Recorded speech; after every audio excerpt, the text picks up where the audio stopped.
সবগুলো পণ্যই আগের দামেই মিলছে বাজারে, তবে অস্থিরতা সয়াবিন তেলের বাজারে।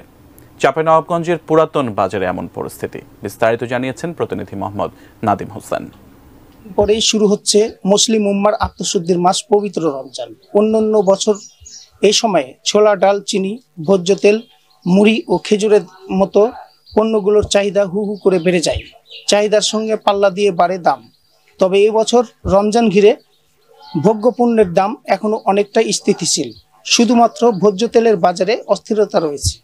চাঁপাইনবাবগঞ্জের কয়েকটি বাজার ঘুরে আমি যেটা দেখেছি, ছোলা বিক্রি হচ্ছে 95 টাকা থেকে 100 টাকা কেজি দরে, ডাল বিক্রি হচ্ছে 100 টাকা থেকে 110 টাকা কেজি দরে, চিনি বিক্রি হচ্ছে 118 থেকে 120 টাকা কেজি দরে।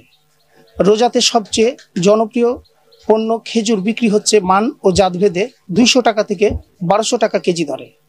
সবগুলো পণ্যই আগের দামেই মিলছে বাজারে। তবে অস্থিরতা রয়ে গেছে সয়াবিন তেলের বাজারে। ভোজ্য তেলের সরবরাহ সংকট এখনো কাটেনি। বিভিন্ন দোকান ঘুরে সয়াবিন তেলের দেখা মেলেনি।